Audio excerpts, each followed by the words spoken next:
Buenos días para todos. Que el Señor les siga bendiciendo ricamente a través de este tiempo y en toda su vida conforme a sus promesas en Cristo en nuestra oración. Y continuamos con el estudio del libro de Romanos. Hemos ya estudiado los primeros 4 capítulos de Romanos y hemos visto, por una parte, una descripción muy amplia, muy abierta de la condición del ser humano delante de Dios. Por otra parte, hemos visto también el plan maravilloso propiciado por el Señor para que ese hombre pecador, separado de él a causa de su pecado, de su miseria, pueda tener un reencuentro, una restauración en su relación con el Señor. Decíamos también la semana pasada que de momento para algunos puede parecer un poco redundante que ha habido mucho énfasis en palabras y temas clave como por ejemplo la justificación, el ser declarado justo, pero decíamos que el libro de Romanos en gran parte dedica mucho para esclarecer usando diferentes imágenes, diferentes ejemplos de cómo es que el ser humano siendo un pecador puede ser en un momento acreditado por el Señor, se le atribuye, se le pone a su cuenta una vida justa que realmente él no vive y que jamás podrá alcanzar en el sentido absoluto de la palabra, que es la vida justa de Jesús, que en su muerte en la cruz ha sido puesta a nuestro favor, para que hoy podamos ser llamados justos, santos, hijos de Dios. Y en esta mañana otra vez vamos a tocar ese tema, vamos a verlo en el capítulo que continúa, pero hoy vamos a verlo también, la justificación relacionada, vinculada con otra experiencia de la vida cristiana. Hasta el momento hemos visto la justificación relacionada, vinculada con el pecado, ¿verdad? Cómo Dios nos saca de esa condición de pecado. Pero en esta mañana veremos la justificación, el ser declarados justos en el Señor, en el hecho de que se nos haya atribuido una vida justa que nosotros no hemos vivido en el sentido absoluto de la palabra, sino que ha sido ganado por Cristo. Es el crédito que Cristo pone a nuestro favor. Veremos entonces la justificación relacionada con el sufrimiento, con el dolor, cosa que quizás ninguno de nosotros ha experimentado en esta vida. ¿Qué creen? De eso vamos a hablar en esta mañana. Pero en los primeros versículos del capítulo 5 vamos una vez más a ver replanteado el hecho de que hemos sido declarados justos ahora con un nuevo punto de vista. Aquí se presentan en 3 direcciones con respecto al tiempo. Vamos a ver que la justificación, en estos 2 versículos que vamos a analizar por un breve momento, está presentada, como dice un autor cristiano, que en este pasaje se presentan los 3 tiempos verbales de nuestra salvación y justificación. El pasado, lo que ha quedado atrás, el presente, lo que estamos viviendo, y el futuro, lo que estamos esperando. En Cristo hemos sido liberados ya de nuestra vida pasada y de la condenación por nuestros pecados pasados. En el presente somos libres para disfrutar de una relación con Dios, dándonos entrada al Señor a través de Cristo para ser adoradores en todo lugar, en espíritu y en verdad.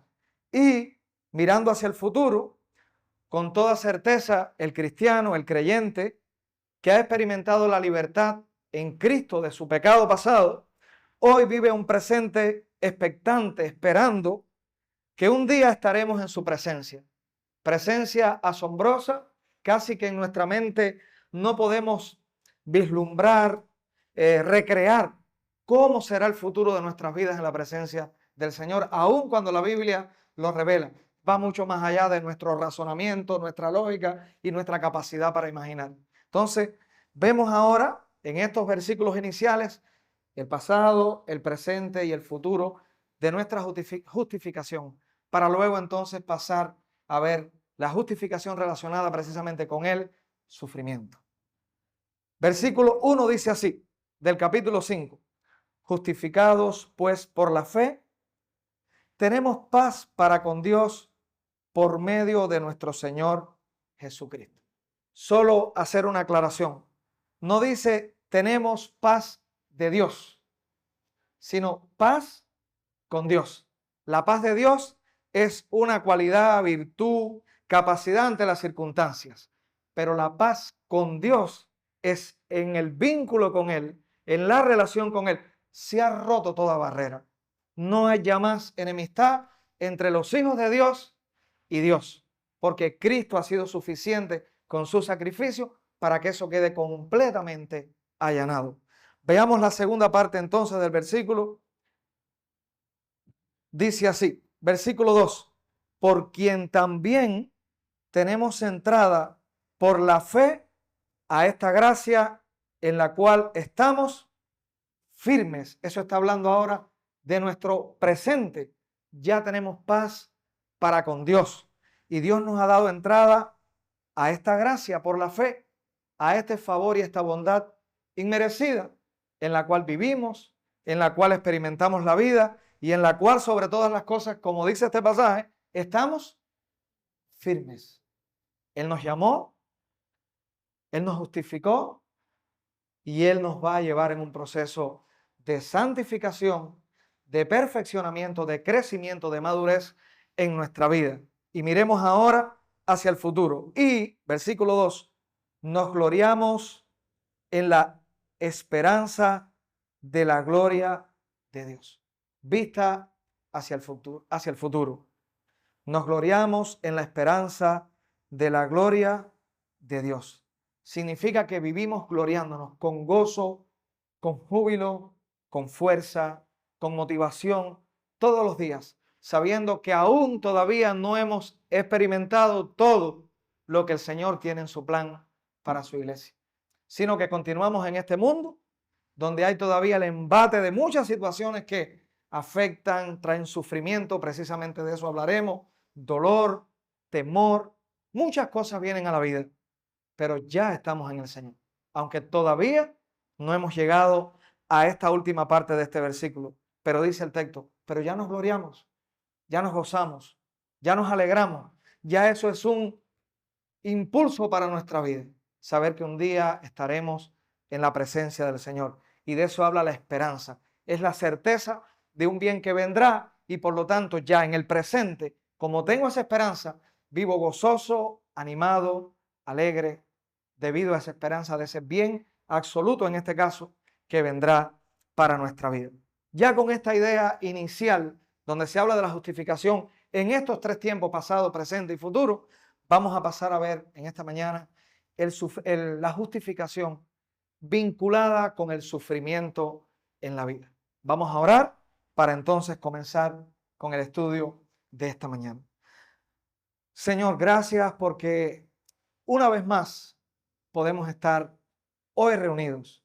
Sabemos que muchos no han venido debido a las inclemencias del tiempo, pero queremos, Padre, que en esta mañana el grupo que se encuentra reunido, tu iglesia reunida, pueda ser edificada a través de tu palabra, pueda ser fortalecida a través de tu palabra.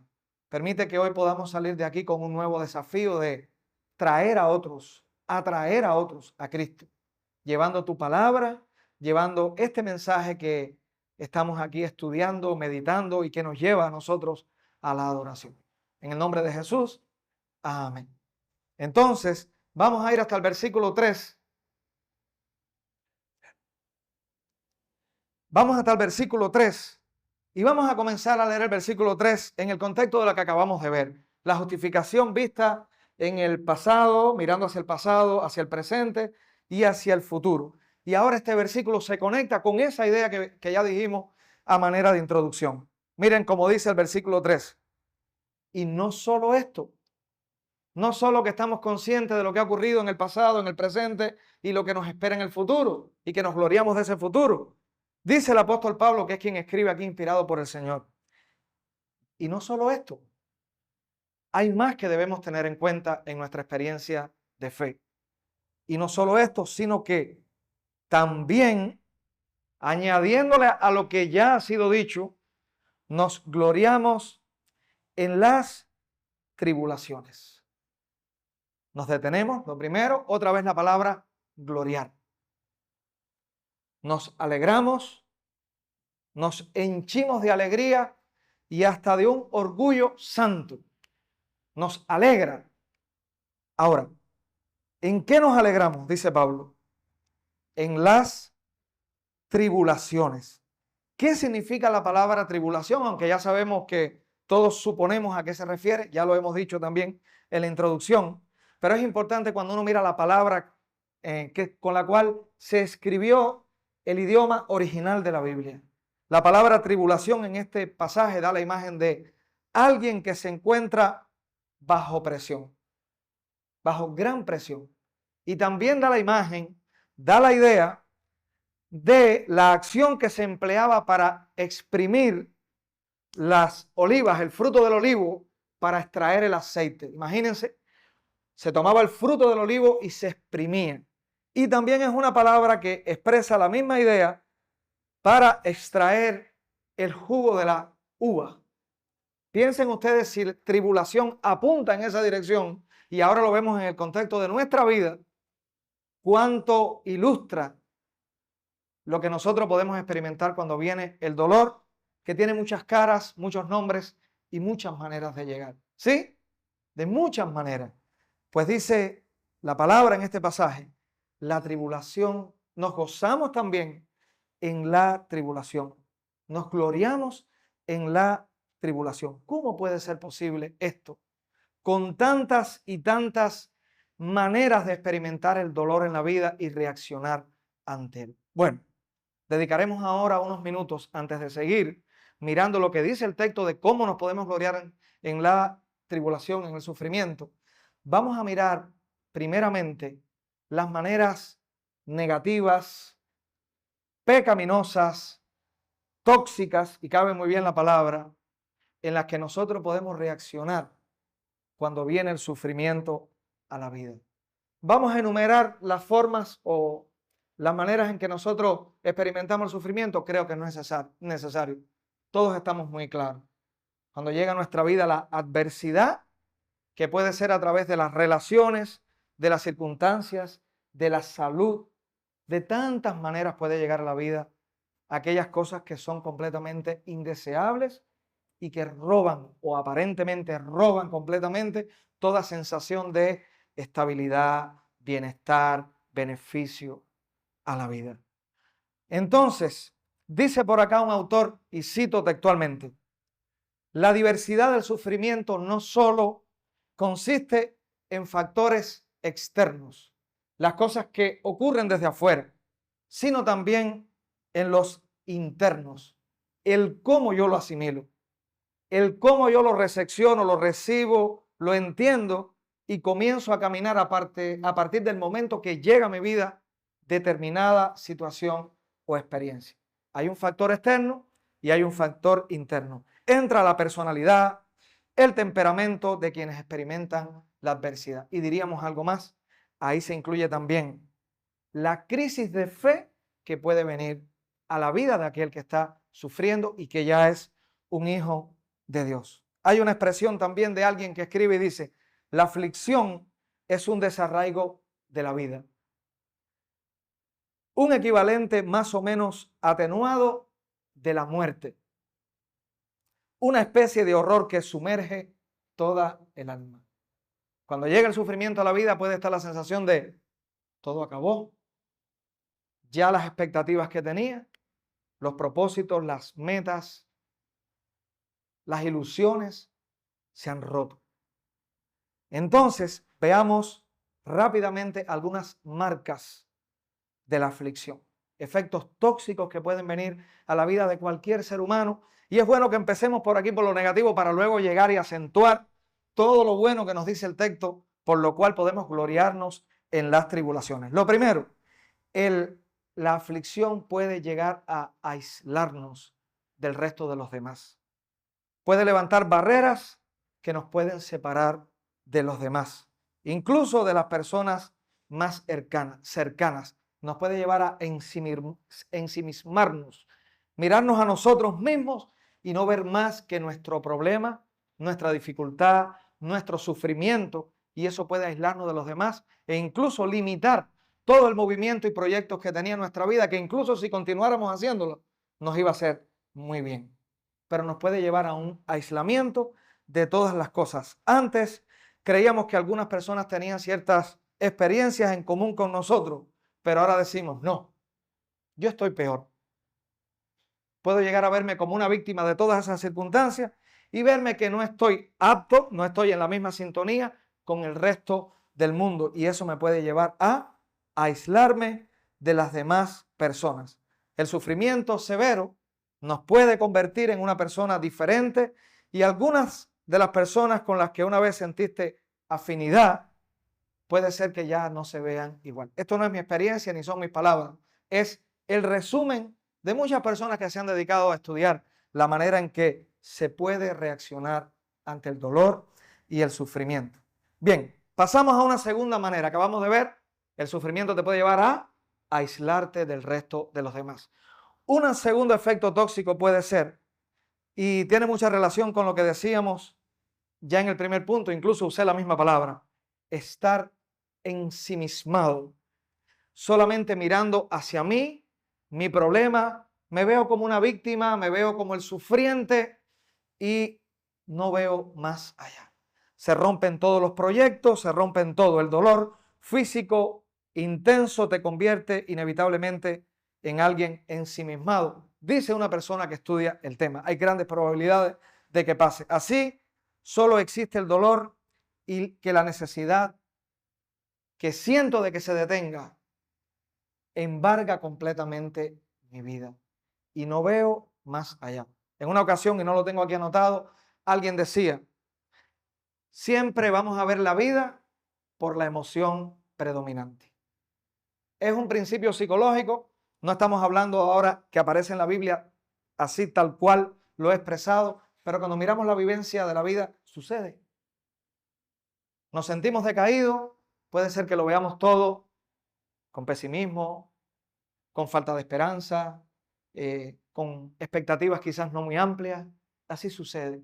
Entonces, puede ser que en muchos momentos la vida se pueda llegar a ver a través de la emoción que esté predominando. Y si hay un sufrimiento, y ese sufrimiento pone mi vista gris, ¿cómo lo voy a ver todo? Gris. Puede pasar. Otra manera en que podemos reaccionar al sufrimiento, una sensación de fatalidad, desesperanza. Todo acabó, no queda nada más que hacer. Esto, dice un autor, viene en parte por una vergüenza que es casi inconsciente y que es difícil de explicar. La aflicción es probable que nos pueda endurecer, desanimar, pues es una marca profunda en el alma que puede traer desprecio, disgusto, odio, incluso hacia sí mismo. Me miro y puede ser que no me vea con aprecio. Me miro y puede ser que ya no me vea con el orgullo, en el mejor sentido de la palabra, que me veía antes, con una autoestima, una manera de mirarme adecuada. Y en el caso de nosotros cristianos, bíblica, soy la persona que quería ser, estoy donde quería estar, estoy desarrollando lo que yo pensaba desarrollar y eso puede que traiga consigo esa sensación de fatalidad y desesperanza. En cuarto lugar, otro efecto tóxico puede ser la ira, el enojo, que viene muy asociado con la amargura. La vida se mira con un sinsabor, no se disfruta lo que se hace. Se comienza a mirar la vida desde un punto de tengo que hacer y no, voy a hacer con disfrute. Tengo que luchar y no, voy a luchar para lograr, sino tengo que luchar para sobrevivir. Y puede haber una sensación de ira profunda. ¿Ira hacia quién y contra quién? Puede ser contra personas, puede ser contra mí mismo, pero puede ser incluso contra Dios. ¿Por qué estoy en esta situación? Yo no quiero estar en esta situación.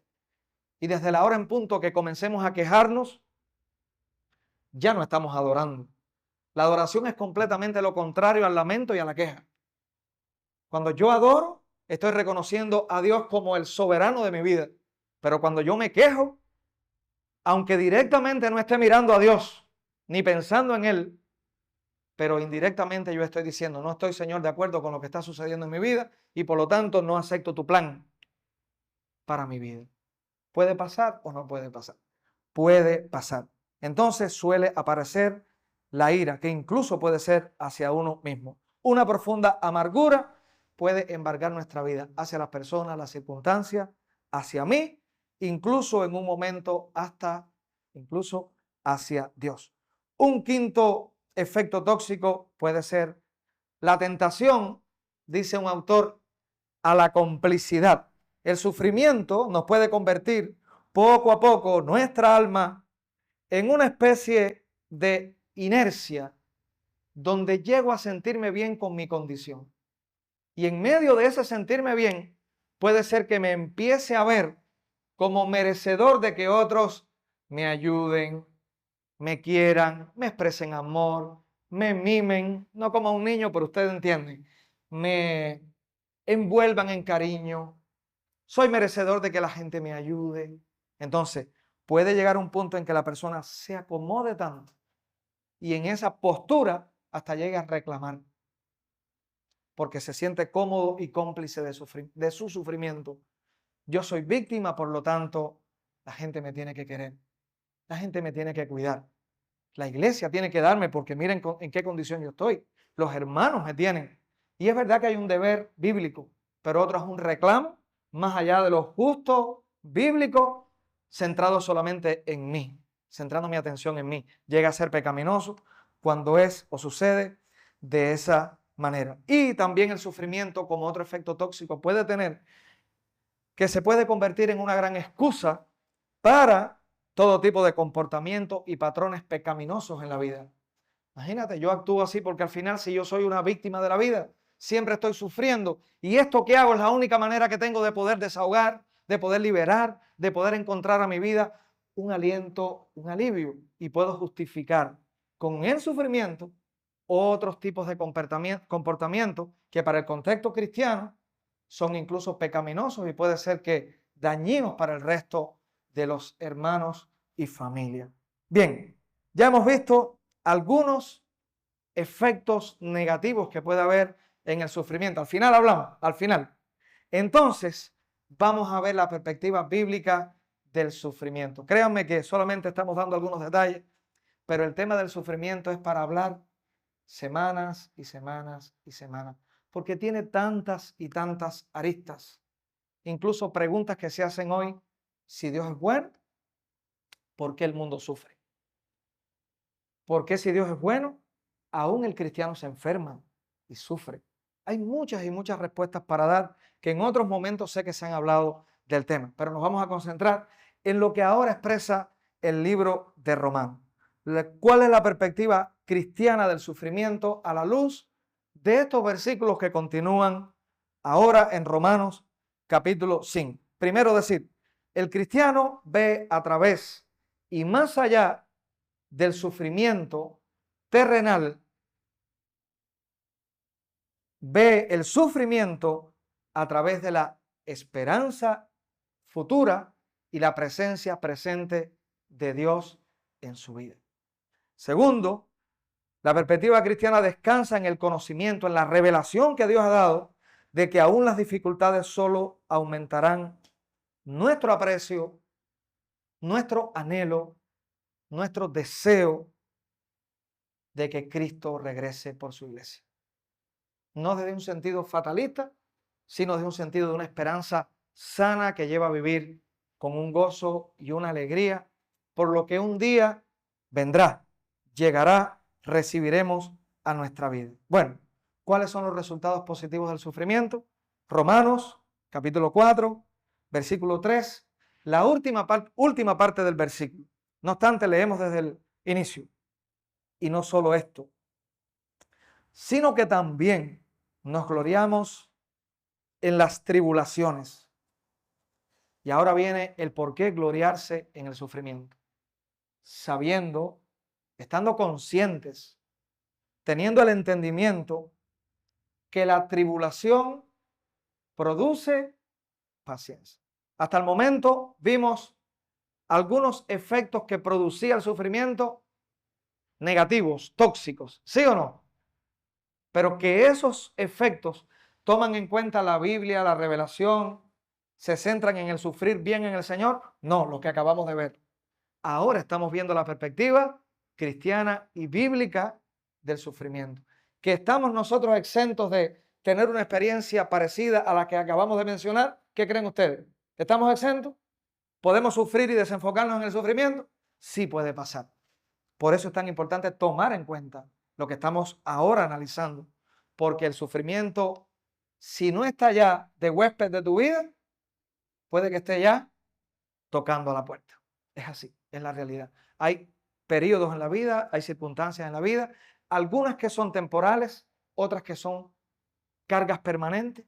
Hay algunas variables que yo puedo cambiar y evitar, hay otras cosas que no puedo evitar y van a suceder y las vamos a tener que asumir. Así que veamos la perspectiva bíblica.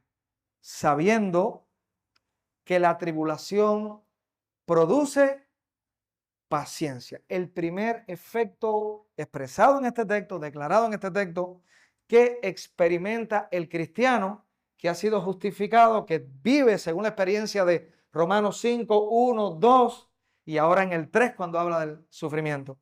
Dice, sabiendo que la tribulación, que cuando se te exprime como una fruta de olivo, del olivo, dice, va a haber un fruto en tu vida.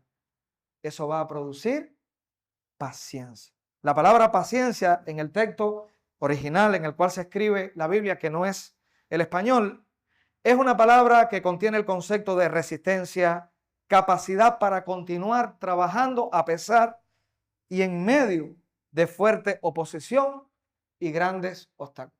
La paciencia tiene que ver con eso. Es esa cualidad, actitud que la Biblia le da como fruto del Espíritu en la vida de continuar, de no rendirse, de no caerse y no tomar una actitud diferente, pecaminosa. Esta es una palabra que significa tener en mente una sola cosa. La paciencia tiene un punto de mira bien definido. Voy en esa dirección, muchas cosas me aquejan, muchas cosas me obstaculizan el caminar, pero yo tengo definido hacia dónde estoy mirando y hacia dónde voy a llegar. El sufrimiento, por lo tanto, si produce paciencia, lo que significa entonces que el sufrimiento es algo que Dios usa o puede usar o quiere usar para ayudarnos a enfocarnos en lo más importante y en las prioridades de la vida, en lo más relevante. Cuando viene el sufrimiento y viene el dolor, es como una revisión de todos mis valores, de todos los pilares sobre los cuales está fundada mi vida. Como el necio y el sabio, que el que estaba fundado en la arena, ¿qué pasó cuando vinieron los fuertes vientos y el agua? Se deshizo. El que había construido su casa sobre la roca, eso permaneció. Así sucede en el sufrimiento. Produce paciencia, nos ayuda a centrarnos, a enfocarnos y entender realmente dónde está fundada mi vida. Eso tiene que ver con la paciencia. Nos ayuda a realinear las prioridades y hacer a un lado todas aquellas cosas que son irrelevantes, superficiales en nuestra vida y que pueden ser distracciones, pero que no están centradas en aquel fundamento que Dios quiere que tu vida y tu fe estén centradas. Bien, ¿qué vemos? La tribulación produce paciencia. ¿Cuántos estamos conscientes que necesitamos vivir, experimentar esa paciencia en la aflicción? Todos. ¿Una vez en la vida ocurrirá? ¿O en el pasado ocurrió? ¿O creen que está a la orden del día esa necesidad? De muchas maneras, mientras estemos en esta tierra, vamos a experimentar la aflicción. En diferentes medidas, en diferentes maneras, pero vamos a enfrentar la aflicción, la carencia, la insatisfacción, la necesidad, incluso imperiosa en muchas ocasiones.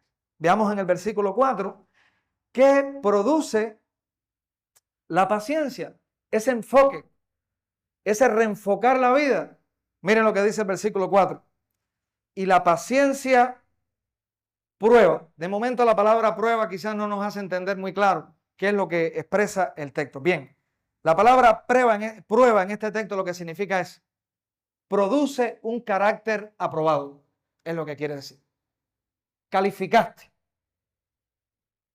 ganaste, saliste en victoria, Cuando vives ese reenfoque y vives en esa paciencia en medio del dolor. Hasta el momento hemos visto que el dolor se va a disipar, se va a desaparecer. No. ¿Que las circunstancias van a cambiar?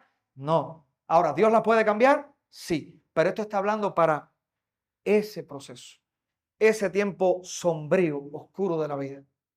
La paciencia produce prueba.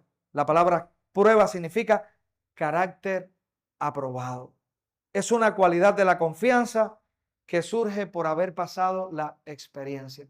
¿Cuándo sabemos que nuestro carácter está aprobado? Cuando pasamos la prueba. Mientras todavía no se sabe. Entonces, es un resultado de vivir esa paciencia.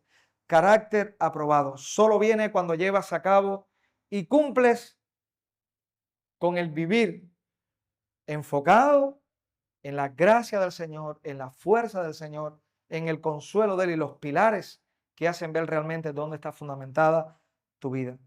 Es el resultado, o el resultado es una seguridad que aumenta con la experiencia. ¿Cuándo vamos a crecer en paciencia? ¿Y cuándo vamos a crecer en carácter aprobado? A medida que nos adentremos, que se prolongue, que vivamos en determinada situación adversa. De lo contrario, no necesitamos ni la paciencia, ni vivir esa prueba, el carácter aprobado, no se va a experimentar. El sufrimiento primero entonces te lleva a enfocarte en Dios, en las prioridades correctas, y te llevará, por lo tanto, en un carácter aprobado a una mayor confianza en el Señor, a una mayor dependencia de Él. Y no termina ahí. Esta reacción en cadena nos lleva a otro punto. Y la prueba, ¿a dónde nos lleva? Y la prueba produce esperanza. ¿Qué es? Ahí aparece en el texto. Y la paciencia prueba, y la prueba, esperanza. Que es una confianza firme y certera que nos hace estar conscientes que Dios está, que Dios no está ajeno a mi dolor, que Dios no está indiferente a mi dolor, sino que el Dios de toda consolación está presto con todos los medios de gracia que Él da, donde se incluye su palabra, donde se incluye la iglesia, donde se incluye la oración, la adoración, para poder vivir enfocados y esperanzados en Él. El sufrimiento nos quita las fuentes rivales de confianza y esperanza. Entendamos, vivimos, todo fluye bien y con mucha facilidad nuestro corazón, nuestra fe, puede quitar la vista de la gran satisfacción del Señor a anclar nuestra vida, nuestro gozo, nuestras esperanzas en muchas cosas de esta creación. ¿Recuerdan Romanos capítulo 1? ¿Qué fue lo primero que hizo el ser humano cuando cambió la verdad de Dios por la mentira? E injustamente detuvo con injusticia la verdad. ¿Qué fue lo que hizo? Dejó de darle la gloria, el culto al Creador para dárselo a sus criaturas. ¿Recuerdan? Y eso es un hecho que ocurre vez tras vez en la vida del ser humano. Como un autor cristiano dijo, nuestro corazón es una fábrica de ídolos. Todo el tiempo tenemos que luchar con el hecho de reemplazar a Dios en nuestra vida por algo tangible, palpable, material, que ocupa ese lugar, para en eso encontrar satisfacción. Ya sea una persona, ya sea un ideal, ya sean bienes materiales, ya sea un proyecto de vida, pero muchas y muchas cosas compiten con el Señor. Dijo alguien también que los mayores competidores que Dios tiene en esta tierra, que intentan robarle la atención al ser humano de Él para ellos, son precisamente las propias cosas que Dios creó. Entonces, cuando viene el sufrimiento a la vida, produce paciencia, enfoque, produce prueba, carácter aprobado, y la prueba produce esperanza. Es decir, remueve toda mi vida para que otra vez mi atención, mi fuente de satisfacción, mi fuente de consuelo sea quitada de cualquier otra cosa que no sea el Señor. Otra vez, reenfoca mi vida. Esperanza es la certeza en aquello que va más allá de lo que yo puedo, con mis propios recursos, alcanzar y adquirir. Con eso tiene que ver la esperanza. Entonces, los otros lugares a los que podríamos acudir para lograr sentirnos bien, sentir gozo,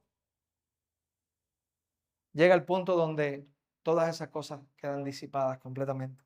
Hay que mirar al Señor. Esa es la esperanza. El sufrimiento nos lleva al único lugar donde encontramos la esperanza genuina y la confianza genuina, que es en el Señor que nos ha llamado.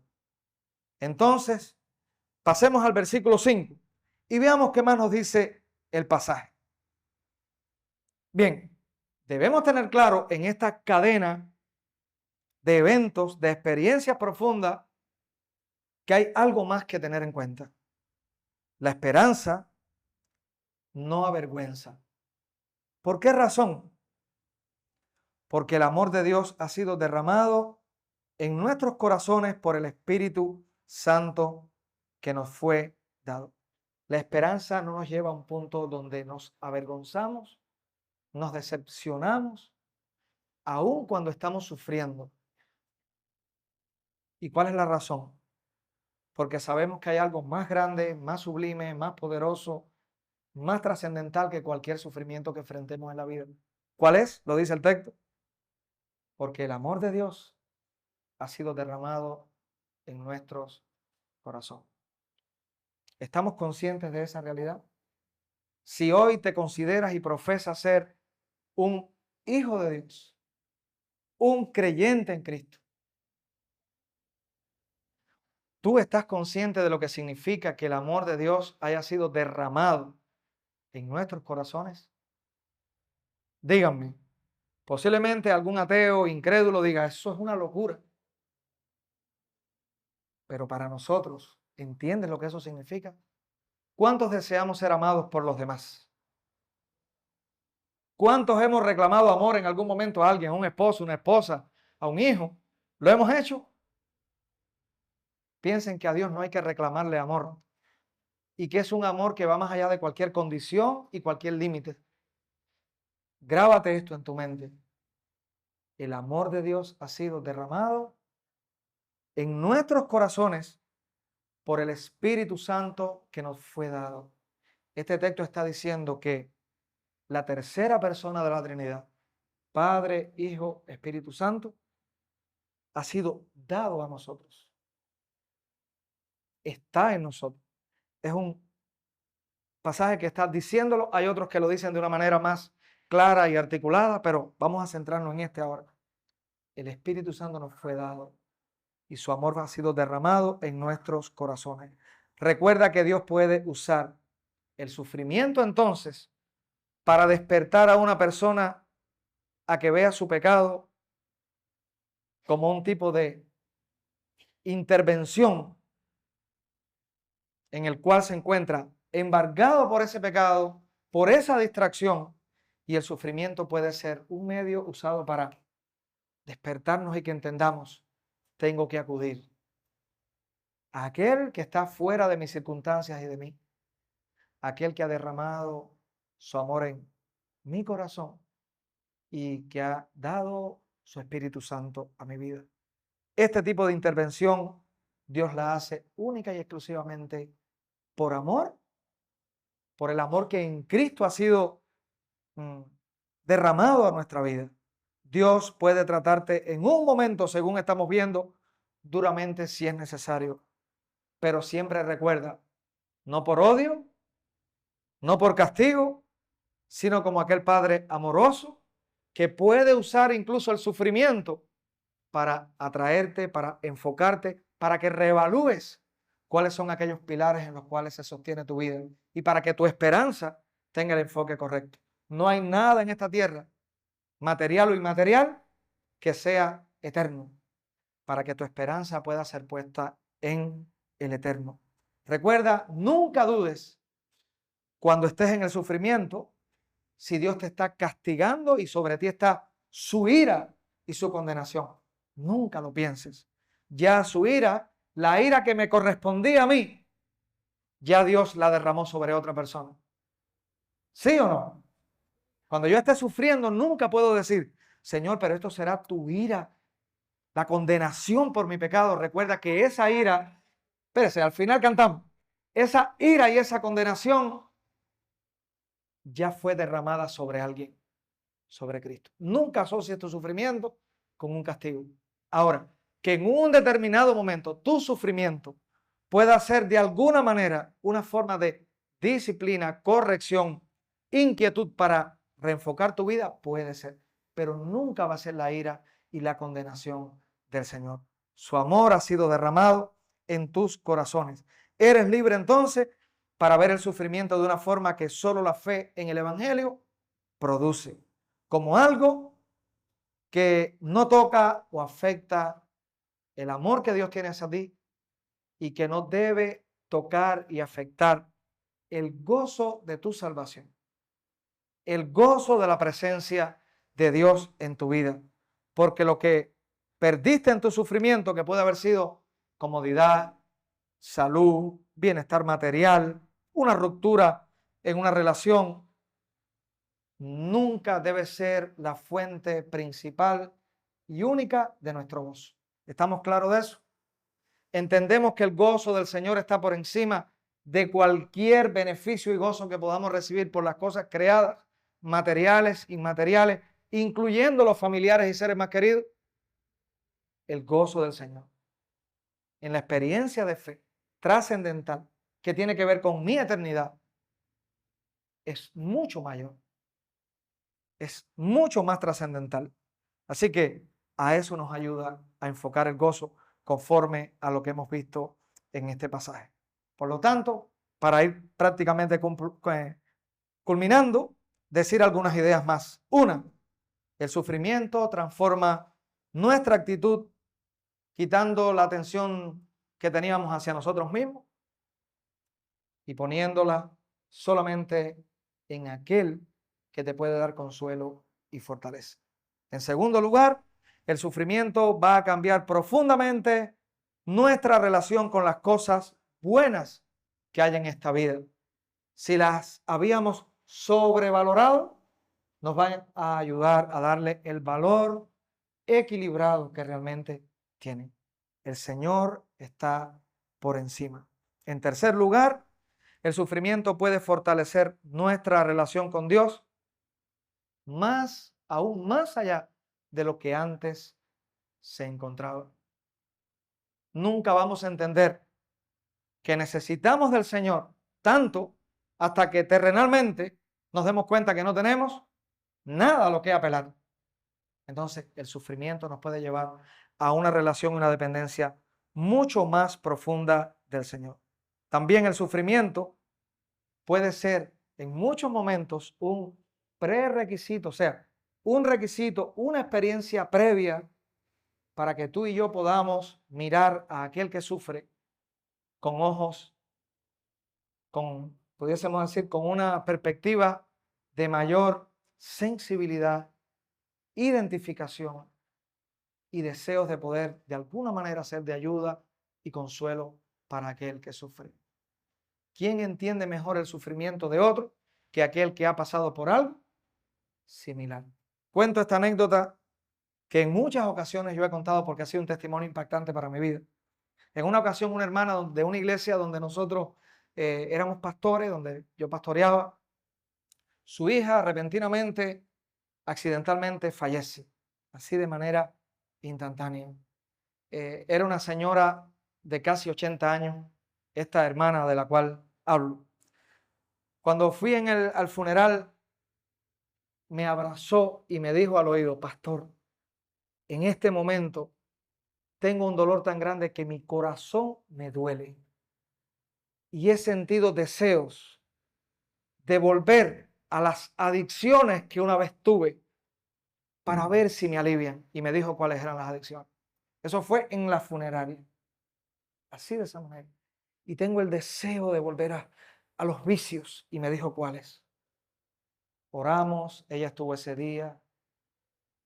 A la semana siguiente se escucha de un caso donde hay una joven que muere en un pueblo cercano al nuestro. Murió una joven en manos de alguien que la agredió. Y un día, por esos días, tocan la puerta de la casa pastoral y es esa hermana que venía a pedirnos que fuéramos a visitar a la familia, a los padres de esa joven que había fallecido, porque ella había ido a darle consuelo a esa madre.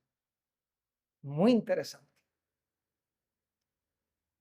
Puede ser que en muchos momentos tu sufrimiento y mi sufrimiento sean usados como una gran bendición para que otros puedan ser consolados a través de la palabra de Dios dada precisamente por nosotros. Después de todas estas cosas, preguntamos, ¿alguien de los que está aquí quiere sufrir? Yo no quiero sufrir. Pero ¿alguien de los que está aquí puede escapar a la realidad del sufrimiento? No podemos escapar. Si no está de huésped ya, puede en algún momento tocar a tu puerta. De muchas maneras. ¿Cómo vamos a reaccionar? A través de los efectos tóxicos que vimos al principio y las maneras inadecuadas, o vamos a estar en el recurso que el Señor nos da en su justificación y su vinculación con el sufrimiento para vivir fortalecidos. Esto que acabamos de ver, dicho teóricamente, ¿se dice fácil? Se dice muy fácil. Ahora, vivirlo es un ejercicio profundo de fe que solamente vamos a saber cómo lo vamos a vivir en el momento que lo vivamos, en el momento que nos toque, si no nos está tocando ya, si no nos ha tocado ya a través de la vida. Entonces, mis hermanos, la adversidad nos puede hacer mucho más compasivos, según lo que acabamos de ver, con aquellos que sufren y que de otra manera quizás no entendamos el grado de sufrimiento, desesperación y dolor que otra persona pueda estar experimentando en su vida. Leemos, por tanto, para ir terminando los versículos otra vez, Romanos capítulo 5, versículo 1, dice así, en lo adelante, justificados pues por la fe, tenemos paz para con Dios, por medio de nuestro Señor Jesucristo, por quien también tenemos entrada por la fe a esta gracia en la cual estamos firmes y nos gloriamos en la esperanza de la gloria de Dios. Y no solo esto, sino que también nos gloriamos en las tribulaciones, sabiendo que la tribulación produce paciencia y la paciencia prueba y la prueba esperanza. Y la esperanza no avergüenza porque el amor de Dios ha sido derramado en nuestros corazones por el Espíritu Santo que nos fue. Vivimos en un mundo roto por el pecado. Alguien dijo, caminamos sobre los escombros de la caída en el pecado que ocurrió en el huerto del Edén y hubo una ruptura y ahí comenzó una manera en la cual Dios obró a tal punto que mostrando su amor, su rescate todo el tiempo, a la vez ya el Edén no está presente. En esta tierra, por mucho que deseemos felicidad, bienestar, estabilidad, el jardín del Edén no está en la tierra.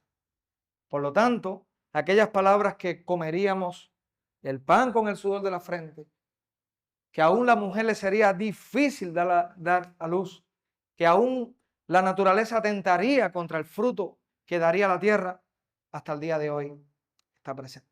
Romanos capítulo 8 nos va a hablar de eso. Cuando lleguemos ahí, en 3 capítulos también estaremos hablando de eso. Vivimos en un mundo roto. Vivimos en un mundo donde el amor de Dios está siendo manifestado, pero la ira de Dios ya, previa a la condenación eterna, ha sido también manifiesta. Así que es una de las razones por las cuales hoy todavía, siendo cristianos, podemos sufrir y de hecho lo vamos a hacer. Hay un autor de un libro que se titula Cuando lo que Dios hace no tiene sentido y al final de ese libro él dice, ¿imaginan ustedes si una vez que cada persona aceptara a Cristo como Salvador se volviese inmune al sufrimiento? Dice él, No hacían falta iglesias, o sea, no hacía falta locales de reunión, no hacían falta lugares de adoración. Todo el mundo estaría buscando ser un cristiano por el simple hecho de escapar al dolor. Pero la realidad es que mientras estemos en este mundo, debemos en nuestro ejercicio de fe y experiencia de fe aprender a disfrutar del soberano más allá y sobre el sufrimiento, con su consuelo, la paz y todos los recursos que Él da. Y sobre todo, como culminaba este texto, con la esperanza de que un día esto pasará. Solo un momento y todo cambiará. En un momento, solo en un momento en la eternidad de Dios, este mundo con su sufrimiento pasará. Y vendrá cielo nuevo, tierra nueva. Y esa es parte de la esperanza del creyente. Así que vamos a cerrar nuestros ojos y vamos a orar. No sé cuántos hoy tendrán un sufrimiento profundo y están aquí sentados.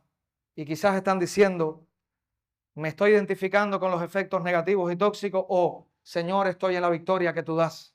O Señor, estoy claudicando entre dos aguas, a veces estoy fuerte y a veces me siento derribado. También puede ser tu experiencia hoy, pero vamos a orar. Y si hay algún hermano en esta mañana que está experimentando un dolor profundo donde la salida no está en sus manos, simplemente lo está asumiendo, quiero que entiendas que vamos a estar orando por ti en este momento, para que Dios te ayude, te ilumine y que juntos podamos apropiarnos de lo que acabamos de ver. Señor, gracias porque tu amor ha sido derramado en nuestros corazones.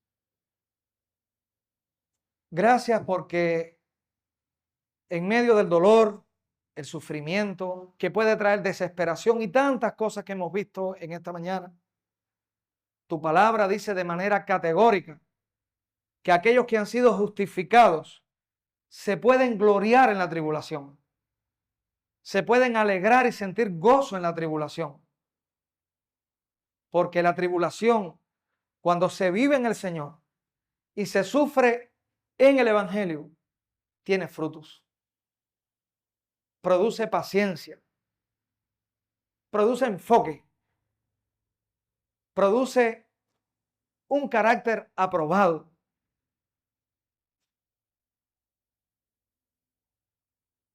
Produce esperanza, esperanza de la cual el verdadero creyente que ha entendido en quién espera y en quién está anclada su vida, no se avergüenza. Rogamos, Señor, por cada uno de los que se encuentran esta mañana aquí, en especial por aquellos que hoy quizás viven derramando lágrimas, porque hay en sus vidas situaciones que no puede cambiar, situaciones que con sus recursos no puede transformar. Trae tu entendimiento.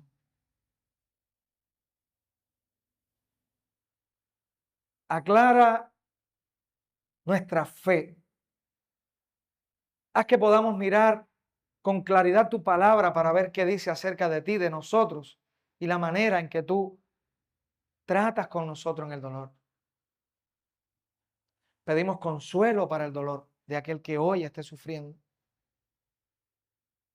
Pedimos que el fruto que viene de ti pueda estar abundante en sus vidas y que no vivan en la amargura, la desesperanza, la ira, centrados solamente en sí mismos, sino que sus vistas puedan estar en ti. Gracias por este tiempo. Gracias por tu palabra. Haz que quede prendida, calando nuestro corazón. Que tu palabra pueda entrar por cada grieta del dolor de nuestra alma, si es necesario hoy, para que vivamos fortalecidos en ti. En el nombre de Jesús. Amén.